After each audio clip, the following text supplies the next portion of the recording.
फिर विकल है प्राण मेरे महादेवी वर्मा जी की काव्य कृति, जो कि आप लोगों के यूजीसी नेट सिलेबस में लगा हुआ है। और जो लोग 2026 जून एग्ज़ाम की तैयारी कर रहे हैं उन लोगों के लिए तो बहुत ही उपयोगी है ही। साथ ही जो टीजीटी पीजीटी वालों के लिए और सेट एग्ज़ाम जो कि आप लोगों के सभी राज्यों में लगभग होता है, उन लोगों के लिए भी बहुत ही ज़्यादा उपयोगी है। और हिंदी साहित्य से ऐसे जो भी एग्ज़ाम दे रहे हैं उन लोगों के लिए भी बहुत ही ज़्यादा यूज़फुल होने वाला है। तो वीडियो में बने रहिए। तो स्वागत करती हूँ मैं अपने चैनल से दीक्षालन एकेडमी के मंच से। और आप लोग आज पढ़ने वाले हैं फिर विकल है प्राण मेरे, जो कि महादेवी वर्मा जी की काव्य कृति है। ठीक है, और उसके बारे में ठीक है देख लेते हैं।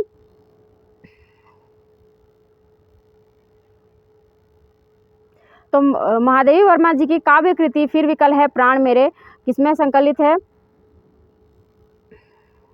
महादेवी वर्मा जी की काव्य कृति सांध्य गीत में जो है संकलित है। ठीक है, और सांध्य गीत में 1936 में संकलित है, जो कि आप लोगों का फिर विकल है प्राण मेरे उसी काव्य कृति में जो है संकलित है। और देखेंगे फिर विकल है प्राण मेरे, उसका काव्य का वाचन करेंगे। ठीक है, तो शुरू करते हैं अपना वाचन। तो फिर विकल है प्राण मेरे तोड़ दो यह क्षितिज, मैं भी देख लूं उस और क्या है। जा रहे थे पंथ से युग युग कल्प, उसका छोर क्या है। और क्या मुझे प्राचीर बनकर आज मेरे श्वास घेरे। एक मिनट, यहाँ पर मतलब व्याख्या देखेंगे हम लोग, लेकिन इसको थोड़ा सा समझ लेते हैं कि फिर विकल है प्राण मेरे। फिर विकल है प्राण मेरे यानी देखिए फिर विकल है प्राण मेरे, जो कि मतलब मेरा प्राण जो है फिर से मतलब विकल है। क्यों विकल है?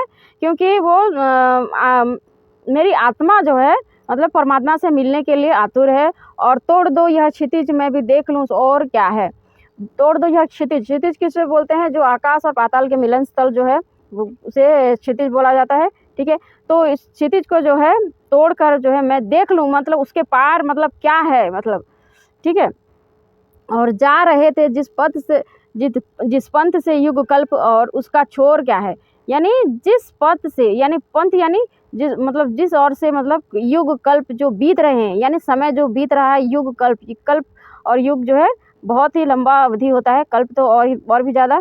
ठीक है, तो जैसे कि हम लोग मतलब ब्रह्मा जी जो है मतलब ब्रह्मा जी के हिसाब से मतलब युग कल्प जो मतलब गिना जाता है। ठीक है, और जा रहे थे पंथ से युग कल्प उस छोर क्या है। यानी जिस जिस पथ से मतलब युग और कल्प जा रहे हैं और आ रहे हैं, उसको जो है मुझे देखना है। मतलब उस छोर में क्या है, मतलब उस और ऐसी कौन सी चीज़ है, मतलब कैसे मतलब आ रहे हैं जा रहे हैं, इसके बारे में मुझे जानना है। ऐसा महादेवी वर्मा जी जो है उनकी जो मतलब उनकी इच्छा शक्ति जो है मतलब उसी में मतलब लगी हुई है कि मुझे मतलब देखना है, मतलब उस मतलब बादल के उस पार क्या है, और जिस पथ से मतलब युग कल्प जा रहे हैं आ रहे हैं उसको मतलब देखना है मुझे, ये बोलना। ठीक है, अब देखिए क्या मुझे प्राचीर बनकर आज मेरे श्वास घेरे, यानी आज मेरी श्वास जो है यानी मेरी सांस मतलब हमारी सांसें जब चल रही है तो एक बंधन सा जो है हम मतलब अपने आप में जो एक महसूस कर रहे हैं। तो क्या कह रहे हैं कि मैं जो हूँ मतलब मेरे अंदर जो है मेरा श्वास ही जो है मुझे चार दीवारी में कैद कर मतलब प्राचीर यानी दीवारों में जो है मतलब मुझे सांस मतलब लेने में भी तकलीफ हो रही है। चारों तरफ मतलब दीवारें मतलब घेरी हुई है, इस वजह से मुझे जो है सांस लेने में भी तकलीफ है। यानी सांस असली बात मतलब इसका मतलब अर्थ ये नहीं है कि उन्हें सांस लेने में तकलीफ हो रही है, यानी कि उन्हें कहने का भाव यह है कि मतलब ऐसी मतलब उनकी जो मनोस्थिति है ऐसी है कि मतलब चारों तरफ से उन्हें ऐसा लग रहा है कि चारों तरफ से बंधनों ने प्राचीर यानी ये जो संसार के बंधन है। ठीक है, ये कोई दीवार नहीं है, ये जो मतलब सांसारिक बंधन जो है ये उनको घेरे हुए हैं मतलब दीवारों की तरह। और उसकी वजह से जो है वो श्वास भी लेने मतलब खुले मुक्त आकाश में जो है अपने श्वास भी नहीं ले पा रहे हैं। इस वजह से वो कह रही हैं कि क्यों मुझे प्राचीर बनकर आज मेरे श्वास घेरे। ठीक है, सांध्य गीत में देखिए 1936 में संकलित है, और महादेवी वर्मा जी का समय तो आप लोग जानते ही 1907 से लेकर 1987 तक। ठीक है, तो महादेवी वर्मा जी क्या बोल रहे हैं देखिए, इसमें व्याख्या देख लेते हैं हम लोग।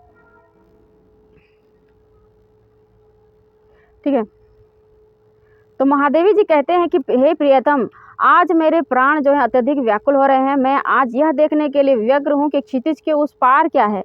ठीक है, अतः प्रियतम क्षितिज को तोड़कर मुझे उस पार का दृश्य दिखा दीजिए। ठीक है, उस पार का दृश्य वो देखने के लिए जो है आतुर हैं। ठीक है, और क्या बोल रहे हैं कि उस युग और कल्प जिस मार्ग से जा रहे हैं उसका जो है पर्यवसान कहाँ है। ठीक है, और आज मेरी श्वास ही मेरे लिए दीवार बन गई है। ठीक है, और इन्हीं कारण मैं अपनी इन जिज्ञासाओं का समाधान कर पाने में जो है असमर्थ पा रही हूँ अपने आप को। ठीक है, अब दूसरा पंक्ति देखेंगे हम लोग। सिंधु की निश्मिता पर लघु लहर का लाश कैसा, दीप लघु सिर पर धरे आलोक का आकाश कैसा, दे रही मेरी चिरंतनता क्षणों के साथ फेरे। अब उसकी व्याख्या हम लोग इसको थोड़ा समझ लेते हैं कि सिंधु की निश्मिता पर लघु लहर का लाश कैसा, यानी जब सिंधु यानी कि जब सागर में जो लहरें उठ रही है, मतलब लघु लहर यानी कि छोटा छोटा लहरें, यानी इतना बड़ा विशाल समुद्र होता है तो उसमें जो लहरें होती हैं उसको तो छोटा ही मानते हैं हम लोग ना।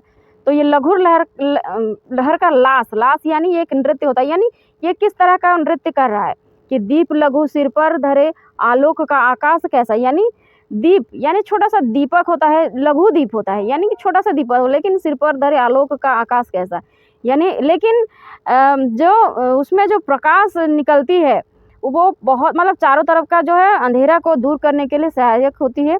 तो इस वजह से जो कह रहे हैं लघु दीप सिर पर धरे आलोक का आकाश कैसा, यानी जब आकाश में जो बिजली गरजती है तब भी बहुत ही ज़्यादा मतलब उजाला देखने को मिलता है ना, चारों तरफ अंधेरा दूर हो जाता है। और इसलिए बोल रहे हैं कि ये कैसा आकाश में ये किस तरह का मतलब लघु दीप जल रहा है। ठीक है, और दे रही मेरी चिरंतनता क्षणों के साथ फेरे। ठीक है, मेरी चिरंतनता दे रही है 7 फेरे, यानी देखिए इसका कहने का भाव क्या है बता रही हूँ कि मेरी चिरंतनता यानी मैं जो मतलब मैं चिरंतनता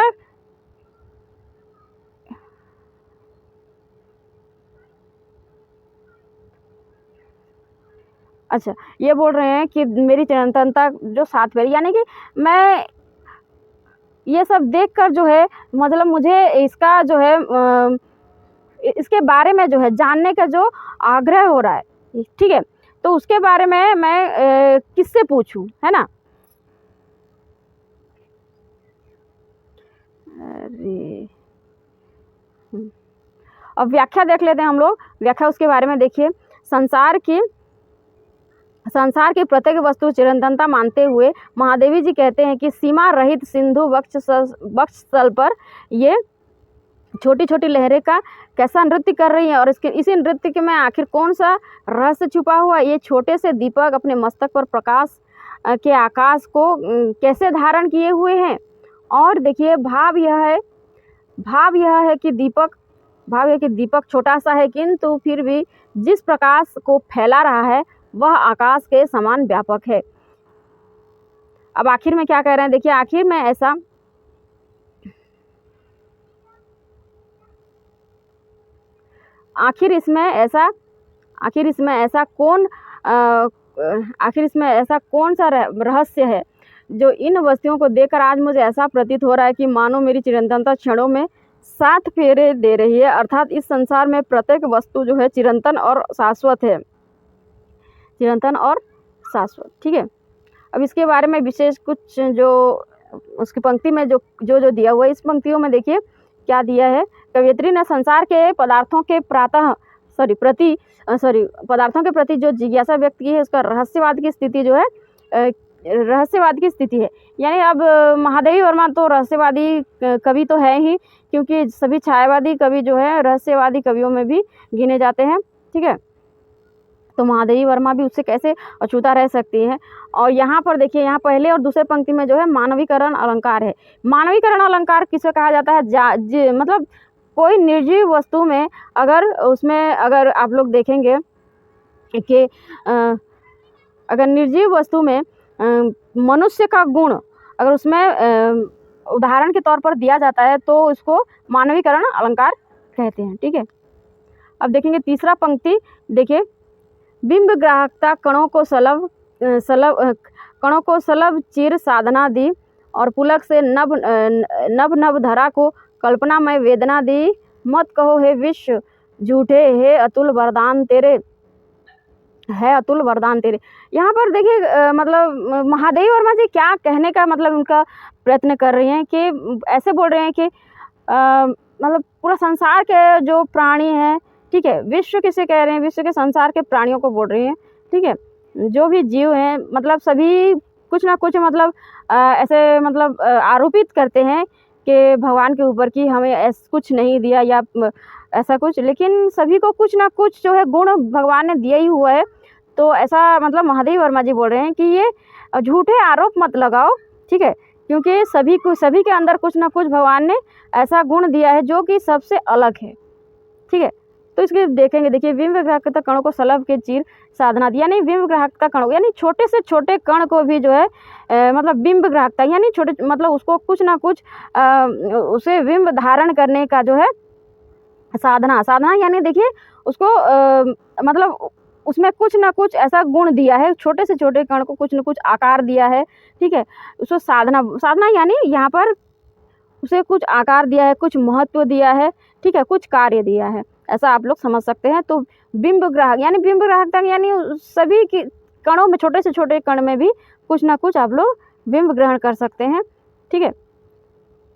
और पुलक से नभ भर धरा को कल्पनामय वेदना दी, यानी पुलक से नभ भर यानी आकाश को जो है पुलकित यानी जो संवेदनाएं दिया है। पुलक यानी यहाँ पूर्व पुलक क्या होगा, संवेदनाएं, आकाश में जो है संवेदनाएं दिया है।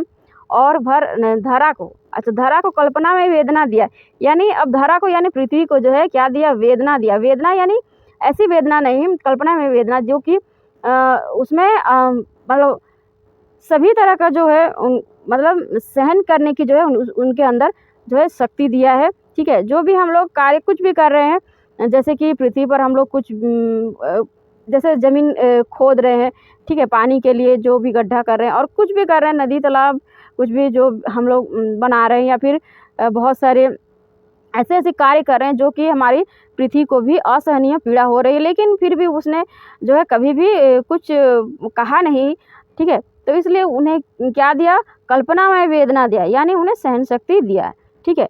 यानी ऐसा मत कहो कि किसी को कुछ नहीं दिया, मतलब सभी को कुछ ना कुछ भगवान ने दे रखा है, ठीक है। और सभी में कुछ ना कुछ ऐसी गुण हैं जो सबसे अलग है। किसी से मतलब एक प्रकार के मतलब सभी एक प्रकार के नहीं हो सकते, किसी में कुछ गुण है, किसी में कुछ गुण है, ठीक है। और मत कहो हे विश्व झूठे, है अतुल वरदान तेरे। अब देखेंगे, मत कहो हे विश्व झूठे यानी विश्व को नहीं बोल रहे हैं। विश्व मतलब विश्व में विचरण करने वाले जो सांसारिक प्राणी हैं, जो मनुष्य भी हैं या फिर जानवर हैं, जीव जंतु जो भी हैं, सभी से बोल रहे हैं कि मतलब विश्व से बोल रहे हैं कि झूठे मत कहो, अतुल वरदान है तेरी, यानी मतलब तुम्हारे अंदर जो है अतुलित वरदान भगवान ने दे रखा है। तुम्हारे अंदर मतलब कुछ ना कुछ गुण तुम में स्थापित है जो कि तुम्हें नजर नहीं आ रहा है, ठीक है। और व्याख्या भी इसको हम लोग देख लें। महादेवी जी कह रहे हैं कि हे प्रियतम, तुमने सृष्टि के कण कण को बिंब ग्रहण करने की शक्ति दिया है और प्रत्येक पतंगे और चिर साधना दी। माने पतंगे देखिए, छोटा सा एक पतंगा होता है जैसे कि, तो ये पतंगा क्या करता है, मतलब जब भी दीपक कुछ भी जलता है तो उसमें जो है बार बार उसी में जो है अग्नि में मतलब अपने आप को दाह करने की कोशिश करता है और अंत में जो है मतलब जल के भस्म हो जाता है। लेकिन वो कभी भी अपनी जो है अपनी साधना, यानी साधना क्या कहा गया है कि अपनी जो है अपने कार्य को करने के लिए वो कभी भी पीछे नहीं हटता है और ये मतलब हमेशा अपने ही चिर साधना में जो है लीन रहता है, ठीक है। तो कहने का मतलब यही है कि मतलब सभी को मतलब अपने अपने जो है मतलब जो उसके अंदर क्या है, एक जो मतलब साधना, यानी साधना क्या है, एक उसमें लगन लग गई है कि मैं मतलब अपने आप को दाह करूँगी, तो उसमें जो है वो कभी भी उसमें किंचित भी कम नहीं करता और जो है अपने आप को दाह करके ही जो है वो मतलब परमात्मा के पास चला जाता है, ठीक है। और संसार का प्रत्येक कण किसी न किसी आकर्षण से युक्त है। देखिए संसार में जो है प्रत्येक कण जो है किसी न किसी आकर्षण से युक्त है और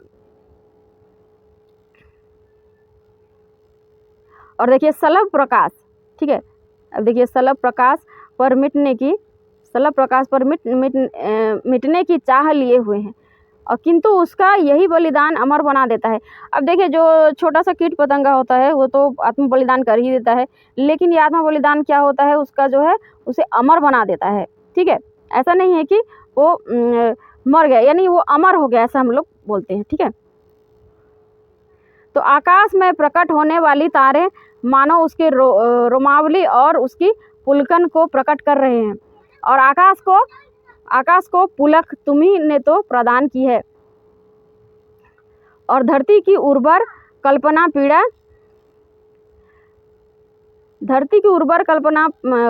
प्रवण पीड़ा के जनक भी तो तुम ही हो। अतः यह कहने के लिए कोई अवकाश नहीं है कि संसार के अतुलनीय वरदान झूठे हैं। ठीक है, अतुलनीय वरदान जो है झूठे हैं। इस संसार में कुछ भी तो झूठा नहीं। सृष्टि के कण कण निरंतर शाश्वत सत्य और रहस्यमय है। ठीक है, रहस्यमय, और उसके रहस्य जान पाना व्यक्ति के सीमा से परे है। ठीक है, व्यक्ति सीमा से परे है, क्योंकि विश्व की जो है प्रत्येक वस्तु महिमा मंडित है, अभिमंडित है। ठीक है, महिमा से अभिमंडित है। और यहाँ देखिए महादेवी जी क्या कह रही हैं, महादेवी जी कहने का आशय क्या है। देखिए, कहने का आशय यह है कि उस अज्ञात प्रियतम ने कणों को बिंब ग्राहकता और पतंगे को चिर साधना, ठीक है, और आकाश को पुलक पृथ्वी को कल्पना में वेदना प्रदान की। अतः तुमसे संपृक्त होने के कारण सभी चीज़ें जो है किसी उसी के समान चिरंतन शाश्वत और सत्य है। वस्तुतः जब ये ईश्वर के अनुपमय वरदान, तब ये झूठे कैसे हैं। ठीक है, तब ये झूठे कैसे हो सकते हैं। अब देखेंगे उसके बारे में, विशेष के बारे में। ठीक है, तो देखिए यहाँ कवयित्री ने स्पष्ट किया है कि संसार का कोई भी वस्तु झूठा नहीं, प्रत्येक वस्तु में परमात्मा से जो है महिमा मंडित है। मैंने पहले भी बता चुकी हूँ कि ऐसा कोई भी वस्तु नहीं है जो भगवान जिसके बारे में जो है मतलब कुछ भी उसमें गुण ना हो। ठीक है, सभी में कुछ ना कुछ ऐसा गुण पाया जाता है जो दूसरों से अलग करता है। और नभ डूबा पाया ना अपनी बाढ़ में भी क्षुद्र तारे ढूंढने करुणा मृदुल घन चीर कर तूफान हारे अंत में तब में बुझे क्यों आदि के अरमान मेरे। अब उसकी व्याख्या हम लोग देख लेते हैं। ठीक है, तो देखिए सृष्टि के कण कण में चिरंतनता का अवलोकन करके अपने जीवन दर्शन को व्यक्त करते हुए महादेवी जी क्या कह रहे हैं कि आकाश में अपनी बाढ़ अपने अनंत विस्तार में लघु नक्षत्रों की जो है अस्तित्वहीन न कर सका। ठीक है, देखिए लघु चेतना जो है लघु नक्षत्रों को जो है अस्तित्वहीन न कर सका, मतलब आकाश में जितनी भी हलचलें होती है लेकिन फिर भी उसमें जो है छोटी छोटी तारिकाएं होती है और उसको मतलब विचलित नहीं कर पाती, वो अपने ही जगह पर टिकी हुई रहती हैं, कभी भी उससे जो है अलग नहीं हो पाती। ठीक है, और तारों की सत्ता उनकी अस्तित्व स्पष्टता आकाश में ही परिलक्षित होता है। ठीक है, और अतः स्वतः सिद्ध है कि वे चिरंतन है। तूफान कोमल बादल से वत्सल करुणा से ढूंढने पर भी जो है ढूंढने पर भी जो है मतलब कुछ भी आप इसमें जो है बदलाव नहीं पाएंगे। ठीक है, यानी कि जैसा भगवान ने मतलब बनाया है सभी को उसी के हिसाब से जो है चल रहा है, और कहीं पर भी कुछ भी जो है मतलब जितना भी तूफान आए या फिर कुछ भी आए, लेकिन वहाँ पर जो है मतलब कुछ भी चीज़ें जो है इधर से उधर मतलब बादल में जितनी भी हलचल हो, लेकिन अपनी छोटी छोटी तारिकाएं भी जो है अपनी जगह से हिलती भी नहीं है, अपनी अपनी जगह पर ही टिकी रहती हैं। ठीक है, स्वतः ही अपना कार्य करती चली जाती है। ठीक है, अंत में तम से बुझ क्यों आदि के अरमान मेरे, यानी अंत में जो है मेरे अरमान जो है बुझ गए, यानी कि मेरे अरमान जो है बुझ गए हैं, और आदि में अरमान मेरे, यानी मेरे जो भी मतलब उनकी इच्छाएं थी जो वो बुझ गई हैं। क्योंकि जो है उन्हें जो है मतलब क्षितिज के बाहर जो है वो देखने को नहीं मिला, यानी कि आत्मा से परमात्मा का मिलन तो संभव ही नहीं हो सका। ठीक है, तो इस वजह से जो है अब वो मतलब उसके बारे में जो है मतलब अंत में क्या होता है, आदि का अरमान मेरे में तम में बुझ जाते हैं, यानी कि आदमी क्या होता है मतलब आदमी जब मृत्यु को प्राप्त हो जाता है, ठीक है, जब आदमी मृत्यु को प्राप्त हो जाता है तो क्या मतलब कि सभी अरमान जो हैं मतलब खत्म हो जाते हैं। तो इस ठीक इसी तरह अंत के तम में जो है यानी अंधकार में जो है अपने आप को जो है विलीन कर लेते हैं, यानी मृत्यु को प्राप्त हो जाते हैं और अरमान सभी जो है मिट जाते हैं। ठीक है, ये मतलब कहने का भाव यही है। अब उसके थोड़ा सा क्वेश्चन देख लेते हैं हम लोग, क्योंकि थोड़ा सा रिवीजन हो जाता है ऐसे में। देखिए, महादेवी वर्मा जी की जो है, महादेवी वर्मा हिंदी साहित्य किस युग धारा के प्रमुख कवयित्री हैं। ठीक है, तो भक्तिकाल, रीतिकाल, छायावाद, भक्तिकाल, रीतिकाल, छायावाद और प्रगतिवाद। तो आप सभी को पता है कि ये जो है छायावादी कवि माने जाते हैं। ठीक है, छायावाद के 4 प्रमुख स्तंभों में से एक महादेवी वर्मा जी को भी माना जाता है। और विकल शब्द का अर्थ क्या है? विकल यानी देखिए बेचैन है, शांत है, प्रसन्न है, समर्थ है। तो सभी को पता है कि विकल यानी बेचैन होता है, क्योंकि हम लोग बेचैनी में ही मतलब महादेवी जी बेचैन होकर जो है क्या कर रहे हैं,